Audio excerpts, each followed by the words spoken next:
마태복음 11장 29절 30절 시작. 나는 마음이 온유하고 겸손하니 나의 멍에를 메고 내게 배우라. 그리하면 내 마음이 쉼을 얻으리니 이는 내 멍에는 쉽고 내 짐은 가벼움이라 하시니라. 아멘. 주님은 자기 자신의 성품에 대해서 나는 마음이 온유하고 겸손하다. 그리고 그 온유와 겸손을 내게 와서 배우라. 우리에게 초청하듯이 말씀하고 계십니다. 여러 가지 성품이 있을 건데, 그렇잖아요. 여러 가지 성품이 있을 건데, 하필이면 온유와 겸손을 배우라고 그렇게 하셨나? 나의 사랑을 좀 배워라. 나의 인내를 배워라. 그렇게 말씀하실 수 있고, 여러 가지, 견고한 주님의 성품, 온화한 성품 같은 것들을 배우라고 할 수 있는데, 특별히 온유와 겸손을 배우라라고 하는 그 이유가 무엇인가? 그걸 오늘 우리들이 생각해 보고자 하는 것입니다. 먼저, 온유라는 단어는 프라우스라는 단어로 사려 깊고 온화하고 부드럽고 친절한 성품을 가리키는 거예요. 이게 참 사려 깊다. 남을 알아준다는 거, 배려해 준다는 거죠. 저 사람이 이게 필요하겠구나. 이걸 안 하면 저 사람이 좀 어렵겠구나. 그래가지고 보고, 내 아내가 내가 안 해주면 내 아내가 힘들겠는데, 그래서, 좀 힘든데 내가 해줘야지. 이런 것들이 다 친절하고 사려 깊은 거죠.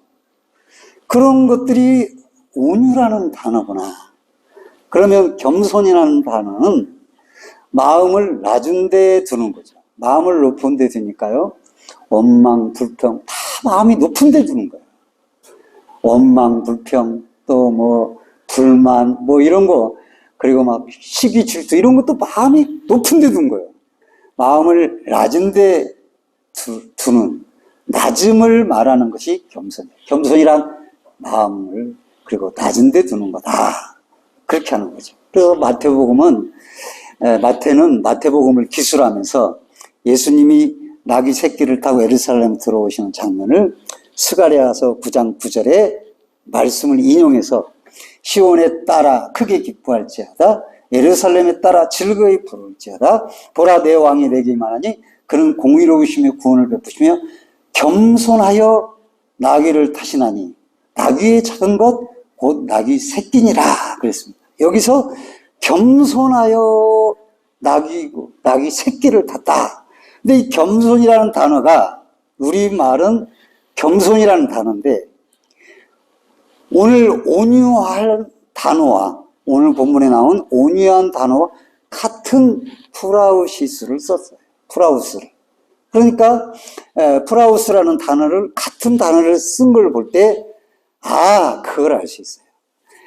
이 온유와 겸손을 11장에서 말씀을 하시는 이유는 온유와 겸손을 통해서 같이 쓸 수 있는데 두 번을 나의 겸손과 겸손을 배우라 말하기가 좀 그렇잖아요. 그러니까 온유와 겸손을 나는 겸손하니 온유하고 겸손하니 내게 와서 배우라 이렇게 말씀하시는 것은 무엇을 강조하기 위해 바로 겸손을 강조하기 위한 것이다.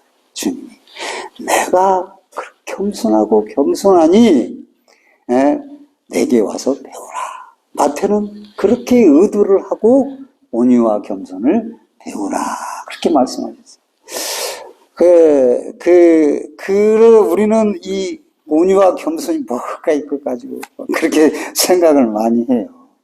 예수님께서 어디에서 예수님은 겸손을 보이셨는가? 예수님은 뭐가 겸손하셨지? 나귀 새끼 타고 온 거 다 알 수 있어요. 근데 성육신에서 그분의 겸손이 드러난 겁니다. 이 성육신이라는 것은 그러니까 예수님이 성육신 하셨어. 하나님이시니까 당연히 성육신 하시지. 그런데 그 성육신 하시도록 예? 여러분, 조금만 좋은 데 있다가 내려오는 것도 안 내려오려고 난리치는. 강곡에 무슨 조합장이 18년간 했는데, 뭐, 떨어졌다나, 이번에. 안 떨어지려고 발버둥 치는데, 예? 하나님이 그 낮고 천한 자리에 오셔서 말구에 그것도 십자가에 죽기까지 그렇게 사람의 몸을 입고, 그건 제끼는 거 사람의 몸을 입고 사람이 되신다는 것은, 이건 우리가 생각할 수 없는 성육신이거든요. 낮아짐이거든요. 그 낮아지게 할 수 있었던 성품이 뭐냐? 겸손하신 성품이다.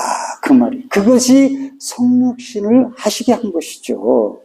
근데 예수님은 선제하신 분입니다. 예, 마리아의 몸에서 이 땅에 나시기 전에 먼저 존재하신 것이 하나님과 함께 존재하신 이게 바로 선제성이다. 그리스도의 선제성이다. 그래서 요한복음 1장 1절에 뭐라고 말씀하세요? 태초에 말씀이 계시니라. 이 말씀이 하나님과 함께 계시니 이 말씀은 곧 하나님이시라. 그가 태초에 하나님과 함께 계시고 만물이 그로 말미암아 지은 바 되었으니 지은 것이 하나도 그가 없이 된 것이 없느니라 라고 하셨어요. 이 말씀이 로고스 예수 그리스도를 가리키는 거죠. 선제성입니다. 창세 여기서 태초에는 창세 전이에요. 창세 전에 영혼이 있는데 그 전에 계셨다.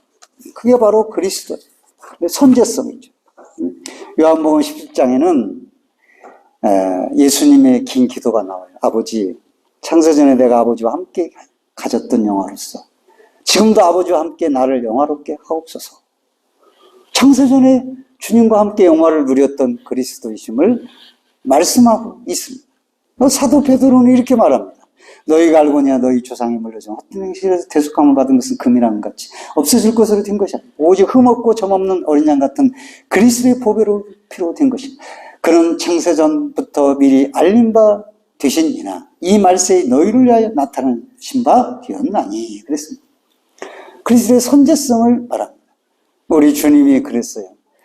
유대인들에게 너희 조상 아브라함은 나 볼 것을 즐거워하다가 보고 기뻐했느니라. 그러니까 유대인들이 지 나이가 몇 살인데 30살이었는데 아니 아브라함이 어느 쪽 시절인데 지가 아브라함보다 먼저 있었다는 거야? 이렇게 물었습니다. 그렇게 의문을 가졌습니다. 그때 주님이 진실로 너희에게는 아브라함이 나기 전부터 내가 있느니라 라고 말씀해 주고 있습니다.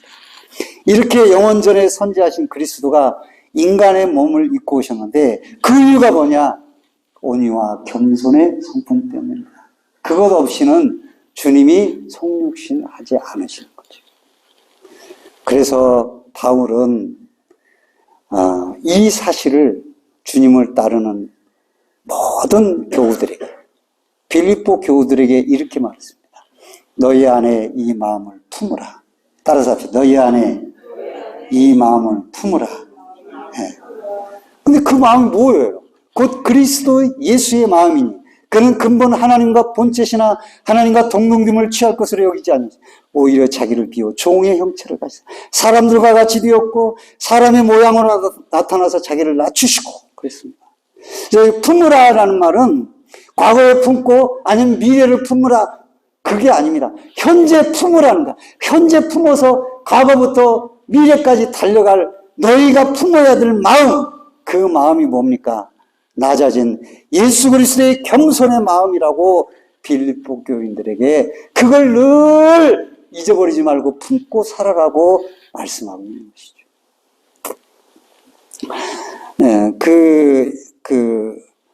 심지어 하나님과 동등됨을 취할 것으로 자기를 비우고 종의 형체를 가지고 사람과 같이 되고 사람의 모양으로 나타나서 자기를 낮추시고 심지어 자신을 희생하여 십자가에 죽으셨다. 이것이 그냥 된 것이 아니라 예수 그리스도께서 겸손 때문에 그 성품 때문에 되어진 일이라. 그러므로 너희도 늘 마음에 겸손의 성품을 예수 그리스도의 마음을 본받아서 그 중에 겸손을 품고 살 것을 바울은 필리포 교회에 요청을 했던 것입니다. 아마 또 제자들에게 주님이 배우라고 하셨던 것들을 바울이 깊게 통찰하고 이 말씀을 하셨을 것입니다.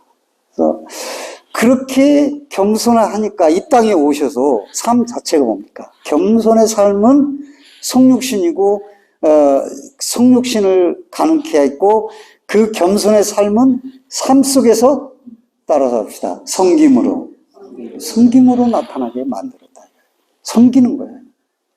예수님이 십자가에 못 박혀 돌아가실 때, 다가올 때 예수님이 제자들과 함께 치유 만찬을 하셨죠. 그 자리에서 주님이 겉옷을 벗고 팔을 붙이고 수건을 가져다가 허리에 두고 대물을 떠서 제자들의 발을 씻기시고, 베드로는 놀래서 내 발은 씻기실 수 없습니다. 어떻게 발을 씻깁니까? 그 당시에 종이나 하인들이 하는 일을 어떻게 내 주 선생님이 하실 수 있습니까? 그런데 씻으시고 들으신 수건으로 하나하나 닦아주셨습니다. 그러면서 주님이 말씀하셨습니다. 이건 가로, 너희가 나를 따르는 것은 높은 자리에 올라가고 많은 사람에게 대접을 받고 많은 사람에게 섬김을 받으려고 올라가는 게 아니다. 지금 내가 보여주고 있잖아. 이것은 우리 주님의 지극한 겸손의 모습이라는 것이죠. 그러면서 내가 주와 또는 선생이 되어 너의 발을 씻겨 주었으니 너희도 서로 발을 씻어주는 것이 옳으니라.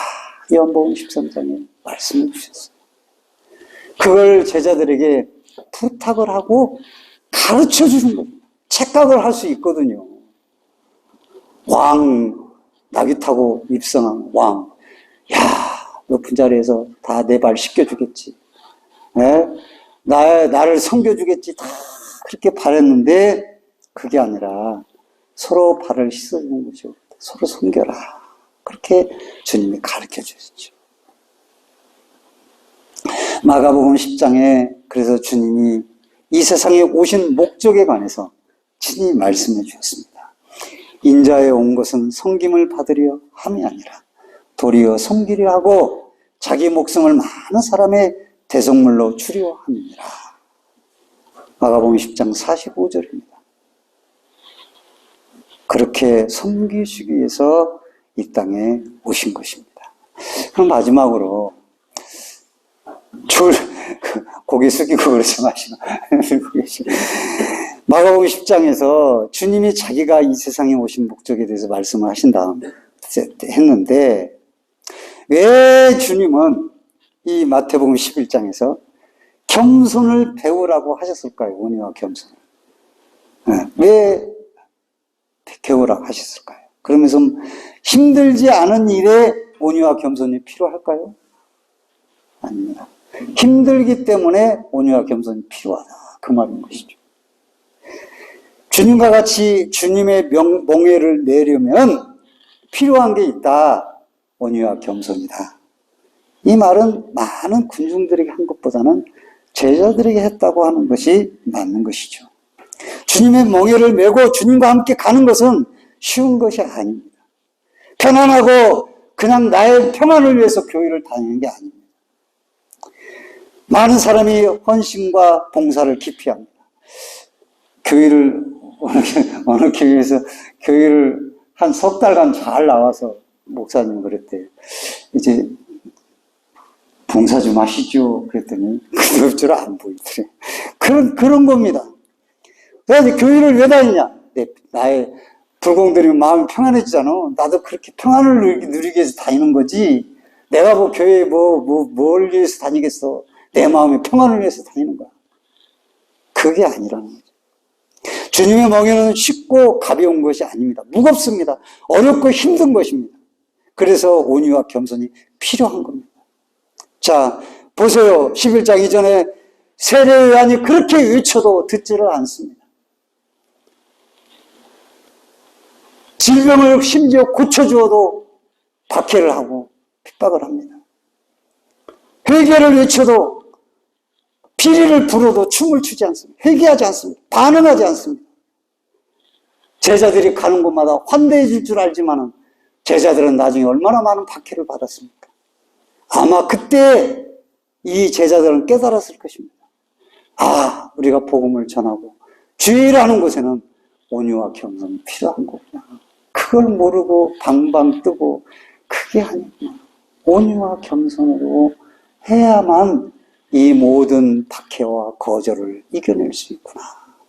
그걸 깨달았기 때문에 주님의 겸손을 베드로도 바울도 말했던 것을 보게 되는 것이죠. 그렇게 가야 제자들이 그렇게 가지 않으면 얼마나 힘들겠습니까? 그 거절과 박해와 무반응 속에서요. 그래서 주님은 생각해 보세요. 반응이 없으면 그것처럼 힘든 거 없어요. 부부간을 살면서 야 반응이 없어.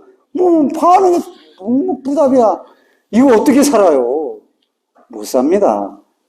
뭐 하면은 반응이 바로 와야 돼. 적어도 하루 지나서는 와야지. 반응을 안 해. 못 살아요. 힘들어요. 반응이 정말 중요한 거예요. 근데 무반응, 심지어 거절해, 박해를 해. 어떻게 온유와 겸손 없이 어떻게 주의 멍에를 함께 지고 가겠습니까? 근데 주님은 그걸 배우라고 말씀하시는데 그러면 쉽고 가볍다라는 거죠. 그게 좀 이해가 안 돼. 온유와 겸손이 있으니까 쉬워지겠지. 가벼워지겠지라고 우리가 생각은 됩니다. 이제 말씀을 맺으면서 평생 동안 농사를 지은 그 최노인이 있었어요. 30년 동안 그가 부려온 소가 있었습니다. 보통 소의 수명이 15년이라고 그래요. 이 소는 40살이 다 됩니다. 40이 돼가는 거예요. 그러니까 살아있는 것이 기적이에요. 살아있는 것이 믿기지 않을 정도인데 79세인 추노인의 베스트 친구고 최고의 농기구고 자가용이기도 합니다. 한쪽 귀가 추노인이 안 좋아요. 근데 소의 원앙 소리는 딸랑딸랑하면 탁 아는 거예요. 아우 소가 어떻구나, 뭐하고 있구나. 귀신같이 아는 거예요. 상태도 아는 거예요. 그래서 다리가 불편하지만 이 소를 먹이기 위해서 매일 산을 올라서 갈 때 이걸 풀을 베어가지고 와서 소를 먹입니다. 소 역시도 40이 돼가지고 죽어야 되는데 제대로 서지 못하면서 초년이 딱 고삐를 잡으면 그 육중한 몸을 일으켜가지고 산 같은 짐을 옮기는 겁니다. 수레 탁 묵묵히 옮기는 거예요. 그러던 어느 날 수의사가 소가 올해를 넘길 수 없다. 그 소리를 하게 됩니다. 그래서 이 추노인은 소가 죽기 전에 소의 멍에와 꼬투리를 풀어줍니다. 풀어주자마자 소는 숨을 멈춥니다.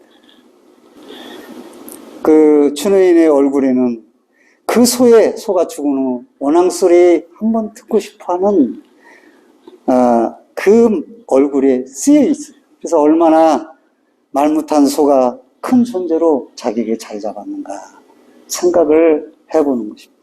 소리라는 영화입니다. 그게 이제 저는 이 그리스도와 우리와의 관계를 잘 묵상해주는 영화라고 생각합니다. 주님은 당신의 제자들에게 너희는 내 멍에를 매지 말라, 편안하게 따라와라 하시지 않고 내 멍에를 매라고 말씀하십니다. 멍에는 뭡니까? 소에게 수레나 쟁기를 끌기 위해서 힘을 들게 하는 도구. 그래서 목에 멍에를 이용해서 목에 걸어서 수레를 끌게 하고 쟁기를 끌게 하는, 소에게는 힘들게 하는 도구입니다. 그런데도 그 멍에를 메고 있을 때 저는 다리라도 일어나서 수레를 끌고 쟁기질을 하였기 때문에 아마도 내 사랑하는 주인을 위해서 내가 한 발자국이라도 움직여야지 하고 그 쟁기를 죽어야 되는데 40이 다 됐는데도 수레를 끌고 쟁기를 끌었던 것이죠. 멍에를 벗었을 때 소는 죽습니다. 멍에를 메고 사는 것이 어쩌면 소의 본질적인 요소인 것이죠. 그래서 주님은, 그리스도인은 뭐냐? 그리스도의 멍에를 매는 것이다. 아, 멍에가 쉽고 가볍다는 거 그게 아니라 무겁다 이거예요. 수레를 끌고 짐을 끌어야 된다는 거예요. 그런데 주님은 그 멍에를 매라고 말씀하시는 거예요. 그때 필요한 게 온유와 겸손이라는 거예요. 그럴 때 우리 마음이 어떻게 되냐? 힘을 얻게 되고 멍에가 가벼워지고 주님이 내게 지어주는 짐도 가볍게 된다고 말씀하시는 거예요. 오늘 또 주님이 우리에게 배우라고 말씀하십니다. 나는 마음이 온유하고 겸손하니 나의 멍에를 메고 배우라. 주님의 그 멍에를 메고 갈 때 온유와 겸손을 품고 나아가게 되면 쉼을 얻고 모든 것이 쉽고 가볍게 될 거라고 말씀을 하고 있습니다. 여러분, 주님의 겸손을 배우고 마음에 품고 살아가는 성도들이 되시길 주의 이름으로 간절히 축원드립니다. 아멘.